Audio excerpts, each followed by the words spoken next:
Bonjour, je m'appelle Fanny Joly, je suis écrivain de livres pour enfants et je vais vous lire le premier chapitre de ce livre qui s'appelle La Charabiole.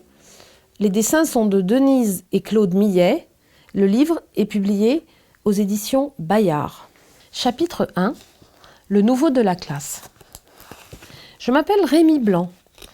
Je ne suis ni grand ni petit, ni vraiment gentil, ni franchement méchant.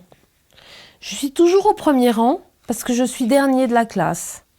À côté de moi, il y a Quentin Corbillon.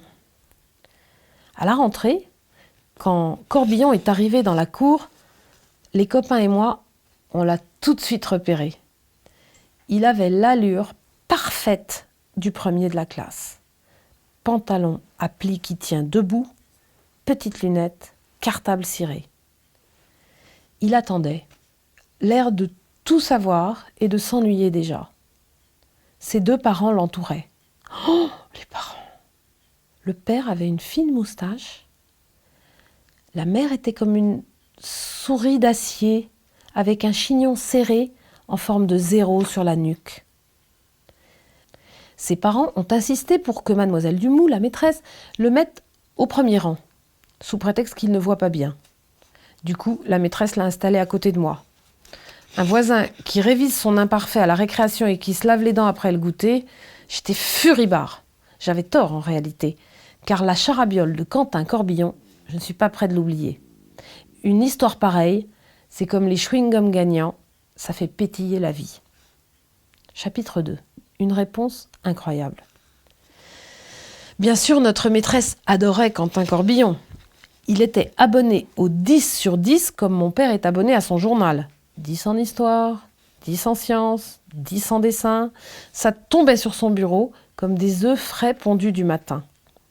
Dès que la maîtresse posait une question, il répondait. Il suivait les leçons comme si c'était un feuilleton à la télévision. Quelle joie pour la maîtresse de le donner en exemple, elle nous demandait. L'imparfait du verbe coudre, personne ne le sait évidemment. Heureusement, Corbillon est là. Ah, si j'avais 32 Corbillons, cette classe serait un paradis.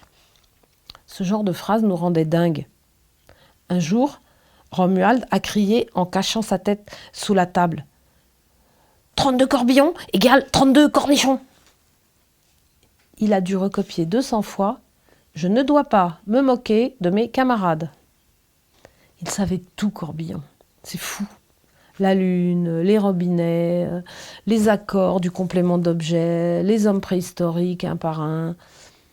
Plus incollable que Corbillon, il n'y a que le riz et encore. Mais ça ne lui faisait ni chaud ni froid d'être le plus fort. Il répondait toujours du bout des lèvres, d'un air triste, comme pour dire bon, je sais tout, alors je réponds à tout, mais enfin, si un jour il pouvait se passer quelque chose de nouveau ici. Et un jour, il s'est vraiment passé quelque chose de nouveau. C'était un lundi. On fixait tous la pendule en se posant la même question. Les aiguilles atteindront-elles 4h30 avant que la maîtresse nous interroge sur les triangles quelconques ? Pourquoi étudier ces affreux triangles quand il y a tant de choses passionnantes à étudier comme le foot, les billes, les copains, les chewing-gums gagnants ? 4h24. Soudain, la maîtresse a demandé. « Bon, nous avons juste le temps de réciter la règle des triangles quelconques. Qui lève le doigt ?» Lever le doigt ? Surtout pas. On restait tous raides comme des bouts de bois. « Allons, vite !» reprit la maîtresse. « Il nous reste peu de temps. Bon. » Une fois de plus, je vais me tourner vers Quentin Corbillon. Lui va nous dire ce qu'est un triangle quelconque. Oh, comme on l'aimait dans ces moments-là, notre Corbillon. Mais voilà qu'il a bredouillé. C'est un chioucamar avec 3 gloupions.